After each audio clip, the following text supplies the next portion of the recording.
300-pound dudes tackling you on a frozen field, the last thing you want to do is stay out there. Believe me, the Rams players were thinking about the jacuzzi at their team hotel, that they find it laughable, but more laughable if they totally disregard the trade whatsoever. This guy has transformed the balance of power in the Eastern Conference. And you could argue the entire defense is going to be absolutely ferocious next year. But if your number one priority is to win a Super Bowl, then J.J. Watt is making a grave mistake. To ride this Chad Henne experiment for an entire game, I might need a whole bottle of Hennessy just to get through that. Guy who's won 8 division titles, who's made 5 AFC championship appearances, who's reached the Super Bowl 3 times and has won 2 Super Bowls for this organization. Aaron Rodgers has only won 1 Super Bowl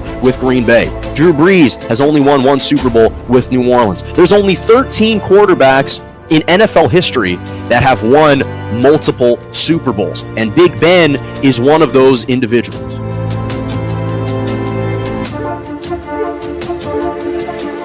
Good morning and welcome to Morning Joe right here on J&J Media Network, Facebook Live, Twitter, and on YouTube. I'm Jonah Malkin with you every single Monday and Wednesday morning, 11 a.m. to 12 p.m. Eastern Standard Time, 10 to 11 Central, and 8 to 9 a.m. Pacific. Glad you could join me on this Wednesday morning. A lot to discuss not only from the NBA, from the NFL, the Bucs dealing with a spate of injuries. But first, we have to start with the rival division game in the NFL yesterday, the LA Rams and the Seattle Seahawks. The Rams silenced the Seahawks 20-10 yesterday at SoFi Stadium and are now tied atop the NFC West with the Arizona Cardinals at 10-4.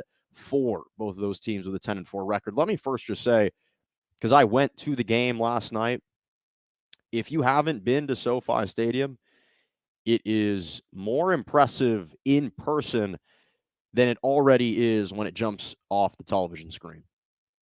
The sheer magnitude and size of SoFi Stadium is incredible. It's gorgeous. There's a huge pond in the middle. It's almost like a man-made lake just surrounding about half of SoFi Stadium. And it's got kind of a theme park atmosphere to it, not only with the space, but with the amenities. And the grounds are beautiful. They really did a fantastic job with the entire complex. $5 billion complex. It certainly showed out, I will say that. But when it comes to the game, this was a really impressive win for the Rams. This was a really impressive win for the Rams for a bevy of reasons. They obviously were going through a turbulent week in which they had 29 guys over 10 days ago on the NFL's health and safety protocols COVID list. They had 29 guys now return from that incident, from that stretch of time in which they had to travel to Arizona.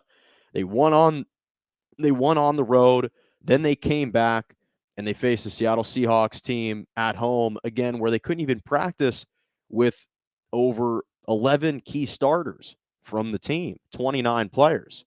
So when you factor in all that context, it was extremely impressive. Now, I will say this. When I first initially left SoFi Stadium, I felt a little underwhelmed, felt a little disappointed in the Rams because the first half was kind of this defensive chess match. Neither side could string together really crisp drives, execute really cleanly. Matthew Stafford had a bizarrely bad interception in the Seahawks half of the field. The Rams left 3 points on the board when they opted to go for it on 4th and 2. So it was 3-3 at the half, but there weren't many sustained long drives from either side. It was really a defensive outing. But then I thought about it a little bit more, and it dawned on me, especially after the second half, that, you know what? No, this is actually a pretty impressive win. Because when you think about the desperation level of the Seattle Seahawks and the fact that this is a division rival, a divisional game against a team that was playing for their season. The Seattle Seahawks, though mathematically aren't eliminated, out of the playoff picture. Last night was huge for their hopes of reaching the postseason. Now they're 2 games back of the potential 7th and final playoff wild card spot. So they were playing like a team desperate. Russell Wilson was back. Obviously, he missed the first go-round in which the Rams won 26-17. He came back the second go-round. And to the credit of the Rams defense, they did a great job bottling him up and containing him. He really did not play well. I'm not sure if he was hurt, but it didn't look like he was hurt. But the Rams just did a nice job not letting him get outside the pocket and do damage with his legs, which is something that he's prone to do, that he can do, and do at a very high level. They did a nice job keeping him inside the pocket, pressuring him up the middle, and they were just owning the line of scrimmage throughout the entirety of the game. I mean, again, they only gave up 10 points, and with the exception of one drive in which the Seahawks were able to establish a little bit of a run game, they went all the way up the field and scored, down the field and scored. Outside of one drive, 10 points. That's it. That's all the defense conceded. And what you saw was, from a defensive standpoint, their front three were really able to be impact players. They were able to set the tone. Those are their anchors defensively up front. In Aaron Donald, Von Miller, Leonard Floyd, each of them recorded a sack. In fact, for Von Miller, it was his first ever sack as a Ram. That's what was impressive about this. And again, then the second half just inherently was more entertaining because you combine that defensive prowess with the offense starting to rev up. And they were starting to play a lot better. Matthew Stafford was a little bit sharper. Sony Michel was running the football the best that I've ever seen him. That trade has certainly looked good from last offseason with the New England Patriots. Had 92 rushing yards, but they were impactful, tough rushing yards that he was able to accrue. And then I think I've run out of enough superlatives to talk about Cooper Kupp. I mean, the guy is just phenomenal. And the interesting thing about Cooper Kupp is he's not just a really intelligent player. So obviously, he's a great athlete. He can make tremendous catches. But to me, what's extremely impressive about him, along with his ability to route run at an elite level, is his spatial awareness and his positioning when it comes to 50-50 balls is second to none.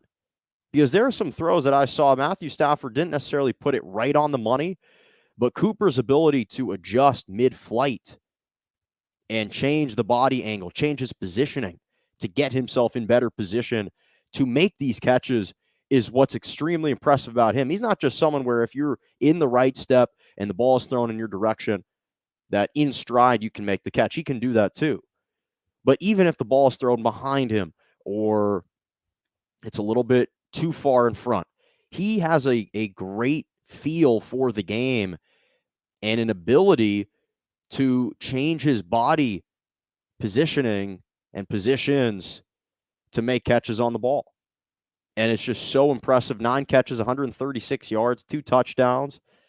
He was tremendous. He has just been tremendous all season.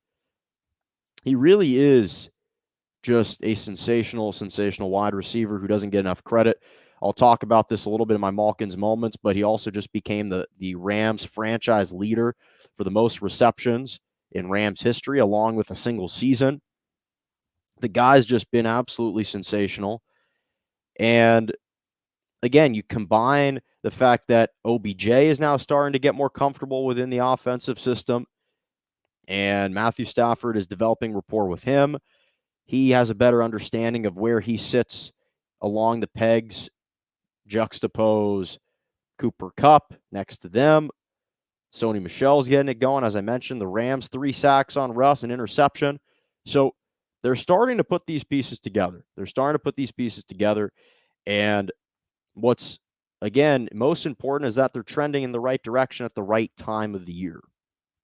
They're starting to hit their stride at the right time of the year. They just can't let their guard down. They still have a difficult schedule remaining at the Minnesota Vikings at the Baltimore Ravens, and then at home versus the 49ers. So there's still plenty of football left to be played, but this was a major, major victory against a more than capable Seattle Seahawks team of coming into SoFi and collecting a big road win. And the Rams said, nope, they were down 10-3. They rattled off 17 straight points to close it out. And that was all she wrote. That was all she wrote. So they're getting healthy. Knock on wood, they haven't sustained injuries to key players. And guys are returning off the COVID list. So they're trending in the right direction. A team that hasn't necessarily been trending in the right direction recently, the Tampa Bay Buccaneers. And they lost a lot more than simply losing 9-0 to the New Orleans Saints on Sunday night. They lost a lot more than Tom Brady collecting a new record in his career, which was the first time he was shut out in an NFL game since 2006. They lost more than that. They have been dealt a spate of injuries, major injuries. Chris Godwin now done for the season with a tore ACL, wishing him nothing but the best. Mike Evans had to leave the game early on with a hamstring injury. Leonard Fournette is done throughout the rest of the regular season because of a hamstring injury. So they had to sign Le'Veon Bell to be the backup. When did you think Le'Veon Bell would all of a sudden be the coveted running back for the Tampa Bay Buccaneers? Because even Giovanni Bernard is on the IR. So you've got Le'Veon Bell now backing up Ronald Jones. And Le'Veon Bell's just been making his way through all the best teams in football. He's with the Chiefs last year. Now he's with the Rams this year. Not with the Rams, pardon, the Bucs this year. So they've been dealt a brutal blow right now. Not to mention Levante David has a sprained foot. Antoine Winfield Jr., he'll be back, but he missed the last couple games. So from a health perspective, the Tampa Bay Buccaneers have been ravaged by injuries. And I think this is the aspect of sports that when you're on the winning side, we don't take this away from you. But when you're the team that's afflicted by all these injuries, then it becomes a lot more of a salient issue. And that is that when you win, in order to win in any sports, you need a bit of good fortune. You need fortuitous calls. You need good luck. You need to avoid the health bug. Because the Tampa Bay Buccaneers, last year, they were the fortunate team. They were the team that avoided major injuries. Now, unbeknownst to us, Tom Brady ended up playing through like a sprained MCL the entire season, but no one knew about that. But against Drew Brees in the playoffs, they were facing the New Orleans Saints, where Drew Brees was coming off a punctured lung and multiple rib fractures. They faced the Kansas City Chiefs, in which 3 of their 5 starting offensive linemen were injured and didn't play. And the same could be said for other sports. In the NBA, when the Lakers won in the bubble 2 years ago, their stars, who are a little bit older, a little bit more injury prone, got extended time off to rest up, to heal their bodies. They were the healthiest team in the bubble. Last year, the Milwaukee Bucks, the big reason why they won was because of health. The Phoenix Suns were the only other team that had the same good health as the Milwaukee Bucks. Bucks were just simply better. They were the healthiest team. So we see how much that can impact a team's ability to make a run and to contend for a Super Bowl. But I'll say this, because everyone wants to count out the Bucs right now. They're missing some key guys, no question about it.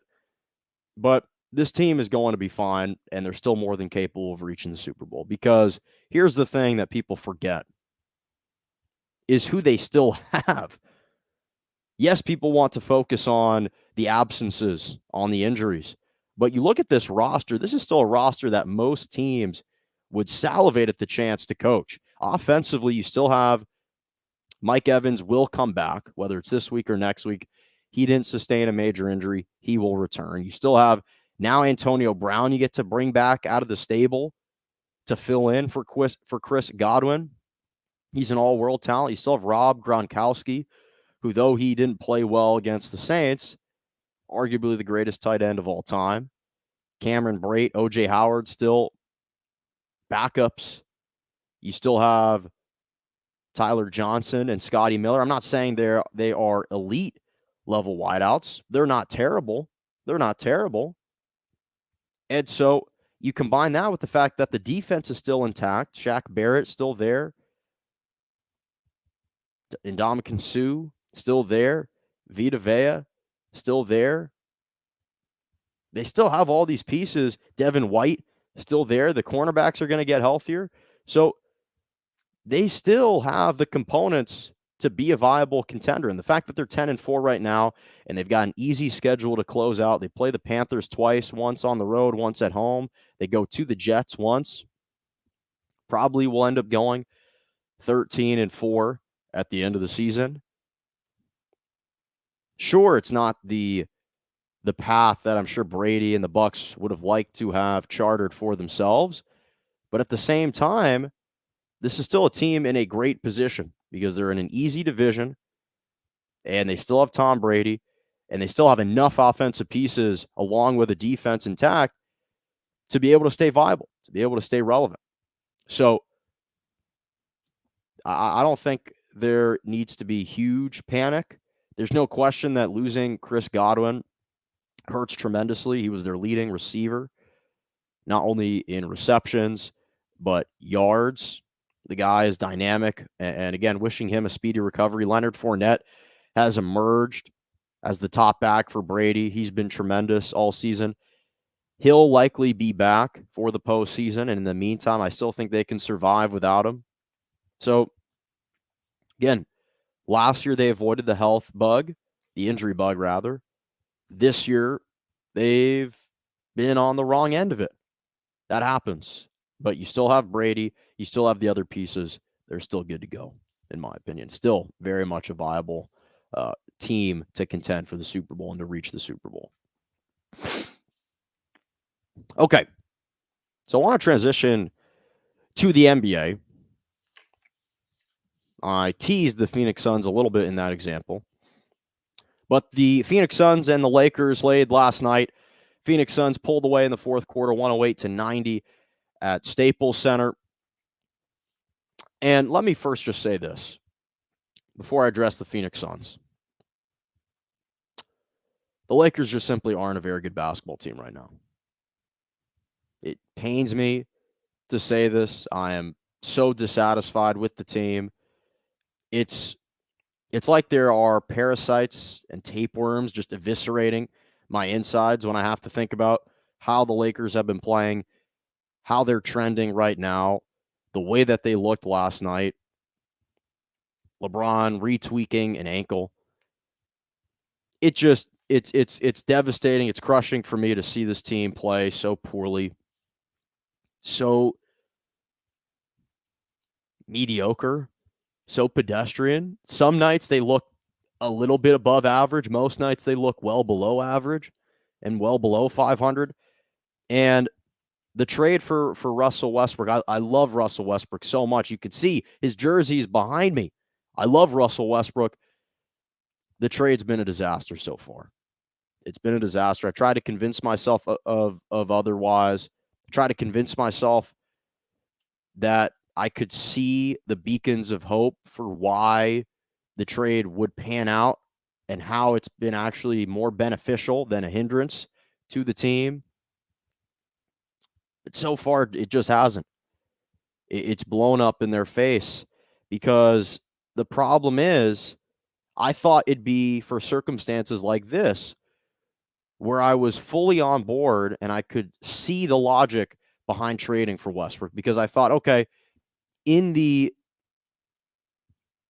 horrible chance that the Lakers end up losing a couple key starters or worse, losing Anthony Davis or LeBron James for an extended period of time, then trading for a guy like Russell Westbrook in a circumstance like this, he'd be able to carry the load, carry you to wins because he is a superstar.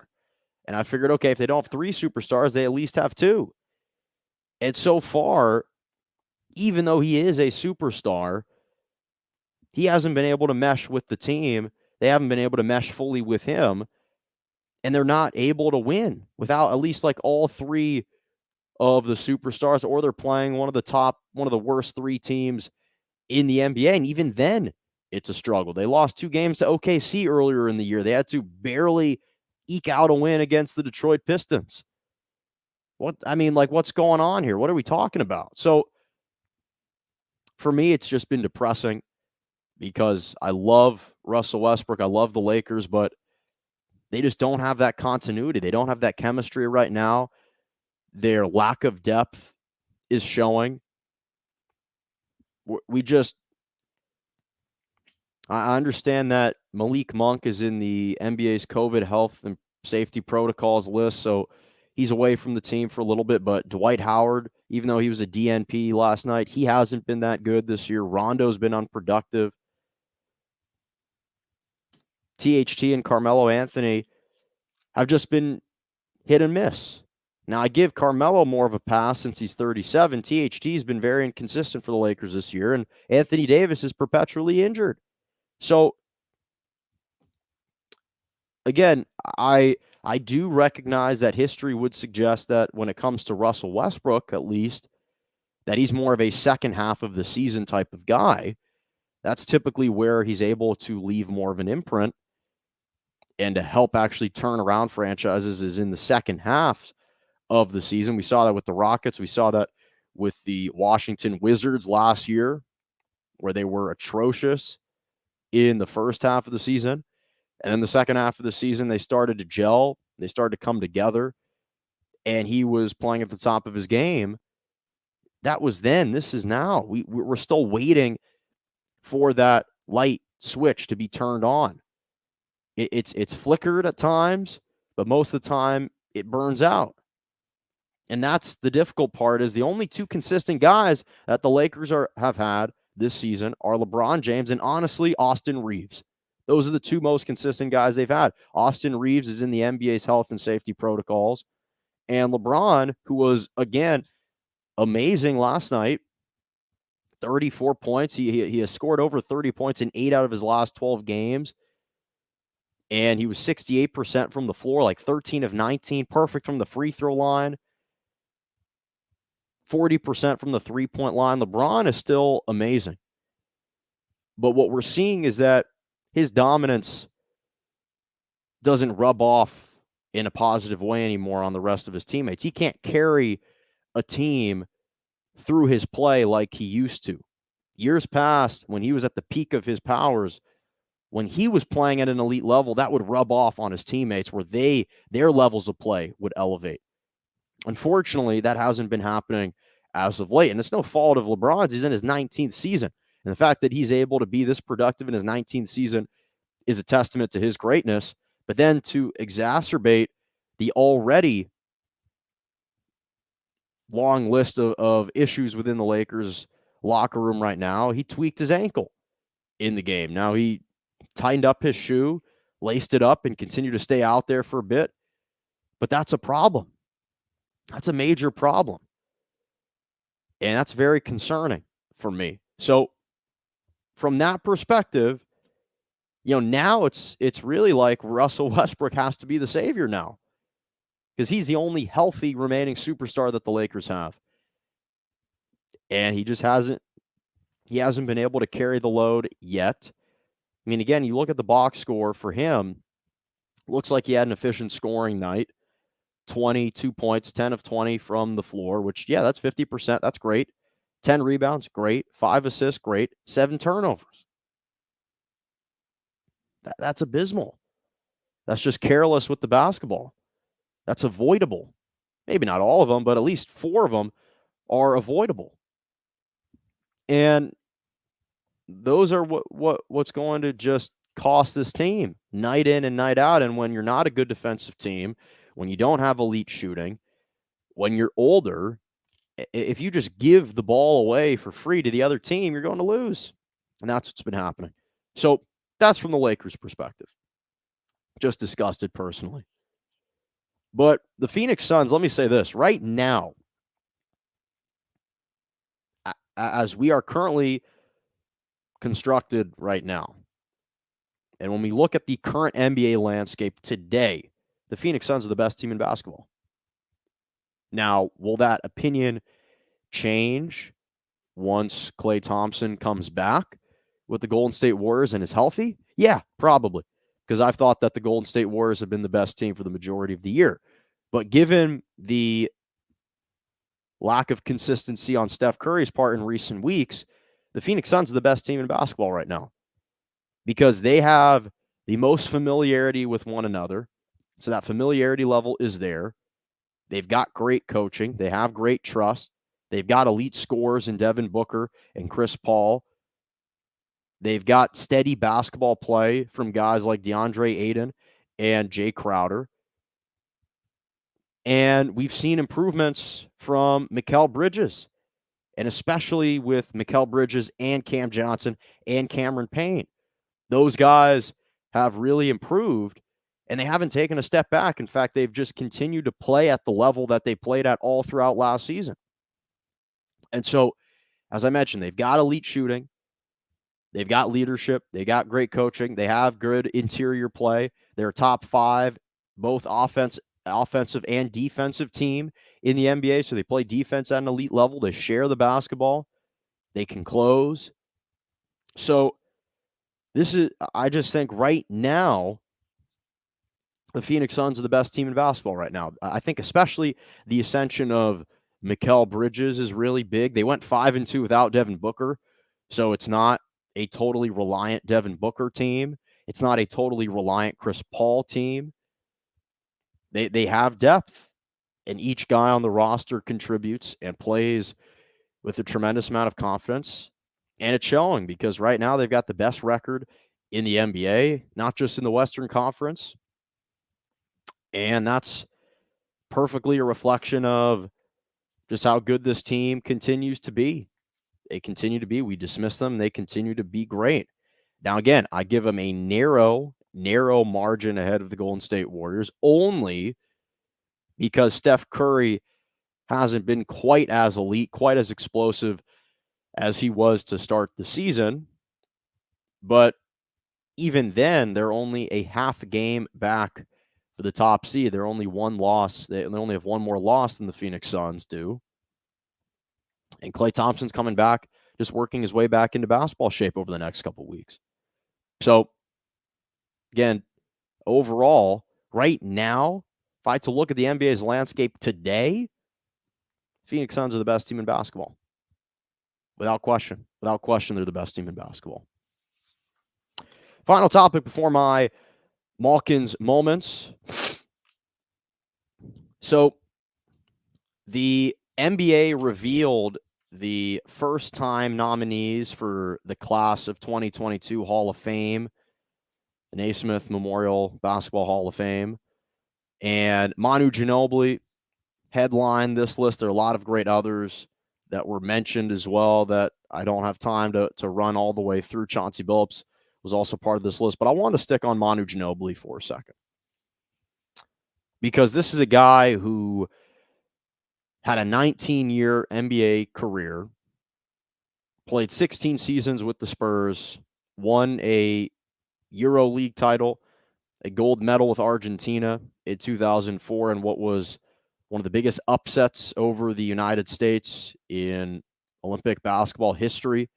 4-time NBA champion, a champion in 2003, 2005, 2007, and 2014, a guy who reached the NBA Finals 5 times, 9 times to the Western Conference Finals, and was a key cog in the Spurs dynasty. Tim Duncan, Tony Parker, Manu Ginobili.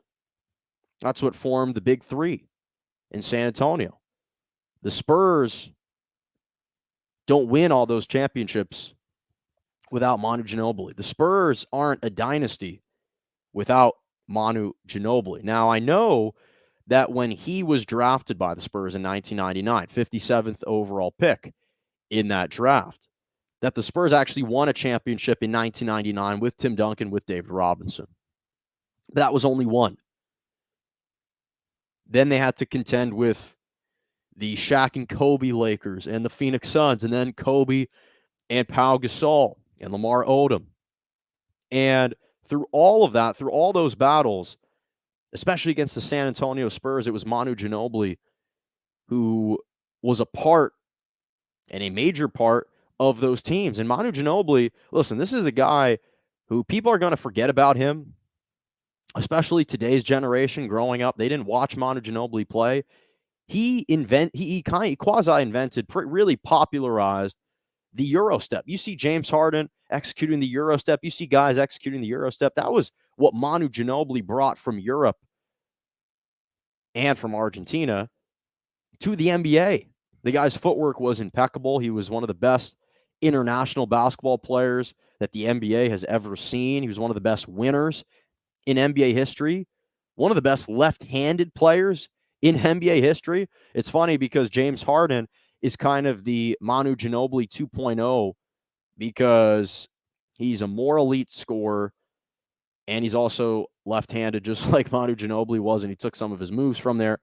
But over the course of his career, he averaged over 13 points per game, 3.5 assists, 3 rebounds. Those numbers ticked up in the finals. His numbers aren't going to do him justice. And this is a guy who over 7 seasons averaged 15-plus points per game. But this was one of the clutchest basketball players in NBA history, especially in the postseason. We remember that first-round matchup in the Western Conference against the Phoenix Suns in 2008, that double overtime game in Game 1 between the Spurs and the Suns. Ginobili hits the game winner. They win 117-115. He blocked James Harden in a postseason matchup against the Rockets, funny enough, to ice a game for the Spurs. We all remember in 2013, Game 1 of the Western Conference semifinals against the Golden State Warriors. Kawhi Leonard inbounds it, cross court. Quick catch and shoot. Ginobili doesn't even put the ball down. He catches it from up by his face and knocks it down. This was one of the elite scorers in the game. He didn't always showcase it night in and night out, but he could erupt for 30, 40 points per game. He had great vision. He was an excellent basketball passer. So his ability to facilitate was incredible. IQ was incredible. He could finish tough around the rim. Extremely savvy, changed his speeds, changed his directions in ways where he could just kind of contort his body and get angles off the glass to finish. This was a tremendous, tremendous basketball player. Don't be fooled by the bald spot in the back of his head. This guy was a sneaky athlete who was electric. He was one of the flashiest basketball players on a San Antonio Spurs team that, for the most part, were viewed as pretty bland. And probably what he should be known probably most for is he was one of the most, if not the most selfless basketball player that the NBA has ever seen.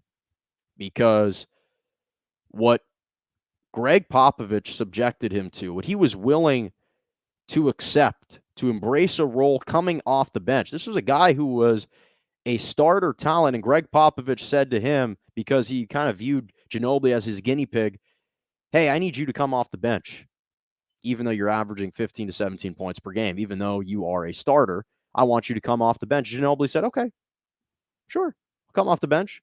He closed with the team. He's kind of like that sixth man of the year.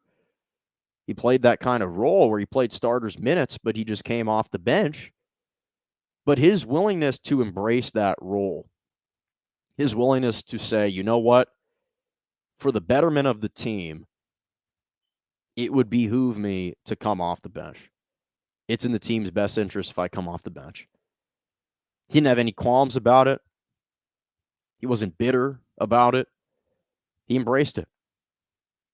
And that altered that dynasty, that altered the game for years to come because he paved the way for others to say, hey, you know what? I can still be a valuable contributor to my team. I can still be viewed as a priority even though I'm not a starter. And that kind of set the tone for guys like Jamal Crawford and Lou Williams, now that we see are just elite scorers off the bench that are capable starters. But Ginobili made it cool to come off the bench. He didn't make it an insult. He wasn't the poster child for who you don't want to be. No, he became an ambassador for being a sixth man, for coming off the bench, for his selflessness. And like I said to start, I'm extremely happy for him that he's able to headline this list of first-time nominees of the 2022 Hall of Fame class. He's deserving of it. He was a game-changing player in the NBA. And there is no Spurs dynasty without Manu Ginobili. There is no Spurs dynasty without Manu Ginobili. There just isn't. That's how much of an impact he had on his team. That's how much of an impact he had on the NBA. Congratulations to him. All right, final topic. My Malkin's moments. I have some great Malkin's moments for you. The first is with Rams wide receiver Cooper Kupp, who set a single-season franchise record for the most receptions in a season. He recorded his 122nd reception of the season, past Isaac Bruce for the most receptions in franchise history. Actually, Isaac Bruce tweeted at him last night, sending his congratulations. And Cooper Kupp just, again, continues to make his case for Offensive Player of the Year in the NFL, because he's got 14 touchdown receptions, which are the second most in Rams in Rams history, behind Elroy Hirsch, who had 17 in 1951. And the Rams still have a couple more games to play, so I wouldn't be surprised if he surpasses that. But he leads the NFL in catches, receiving yards, and receiving touchdowns. And again, last night, 9 catches, 136 yards, 2 touchdowns against the Seattle Seahawks. He's just an explosive player, an explosive talent, and he's just having one of these sensational years that deserves a lot of credit. So big shout out to him.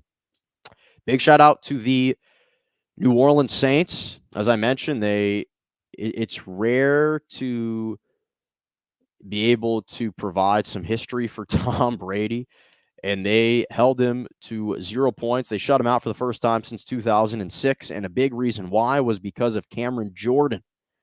They won 9-0, and Cameron Jordan had 2 sacks on the GOAT, and he recorded his 100th sack of his NFL career. There are only like 35 to 40 NFL players in the history of the game that have recorded over 100 sacks, and now Cameron Jordan is one of those guys. And the New Orleans Saints surprisingly still have a chance to reach the postseason. They're 7-7, kind of in a 3-way tie with the Philadelphia Eagles and the Minnesota Vikings. So it's interesting to see how that is all going to shake out. We'll see how that shakes out. But big shout out to him. In women's college basketball, there was a marquee matchup last night. Top 2 teams in the nation, number 1 South Carolina, number 2 Stanford. South Carolina came back from 18 points down in the first half to beat the Cardinals 65-61. This was the largest comeback in program history for the Gamecocks. And obviously this was a rematch of the 2021 Final Four matchup that was just an entertaining one, to say the least, in the Final Four, 65-66. Stanford outlasted South Carolina last season. And this Gamecocks team, they're really good. Already their second win against the number 2 ranked team in the nation. That's the first since Baylor did it in 2011 and 2012. And it's their 5th win over a top 10 ranked team. So you're talking about testing yourself early on in the season. Well, the Gamecocks are doing it. They're doing it. They're facing adversity, and they're prevailing. They're finding a way to win games, and it's a major, major testament to them. Shout out to Jalen Hurts. The Philadelphia Eagles, he set a new franchise record for the most single-season rushing touchdowns by a quarterback. He's got 10. He just passed Michael Vick in that department. Obviously, we all believe Michael Vick is kind of the godfather of the athletic quarterback that could run around and just act like a video game, Madden stick shift. I remember whenever I played with Madden, I was always wanting to play with the Atlanta Falcons, not to mention the Philadelphia Eagles, but the version of the game that I had was when Michael Vick was with the Falcons. And I just have a bunch of go routes where I send all the wide receivers down. I drop back with Vic, wait about 2 seconds, then just sprint past all the offensive linemen and pick up about 15, 20 yards. He was the guy who kind of just changed the game with his athleticism, and now we're seeing it manifest and trickle into guys like Jalen Hurts who are having success. Obviously, Lamar Jackson, but Jalen Hurts now 10 rushing touchdowns on the season. The Eagles just beat the Washington football team yesterday, 27-17. As I mentioned with the Saints, the Eagles are also in this three-way tie with them and the Vikings at 7-7. They're still very much alive in the postseason battle. So big shout out to Hurts because he's making a case to be the starting quarterback for the Philadelphia Eagles. Say what you want. He's been helping to lead them to a 500 record, which for a quarterback is impressive. Not many quarterbacks can do that. And he's been a big catalyst behind this successful season for them. And finally, and by the way, actually, one other point about the Eagles is they became the first team to rush for 175 plus yards in 7 consecutive games since the 1985 Chicago Bears. That was one of the best defensive teams in NFL history. Obviously, Jim McMahon was the quarterback, but it was the defense that just elevated that squad to a Super Bowl that season. I think that was the last time that the Chicago Bears won the Super Bowl.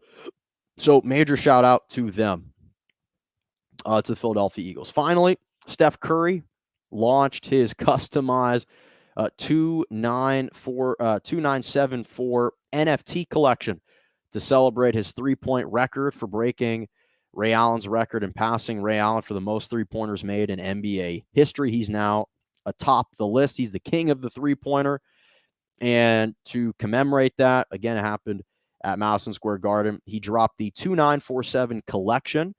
So each NFT is priced at $499, but Curry is donating 100% of the profits to his Eat, Learn, and Play Foundation that he and his wife, Ayesha Curry, established in 2019. So a really nice gesture. Not an opportunity to exploit monetizing for himself, but to raise money for a greater cause.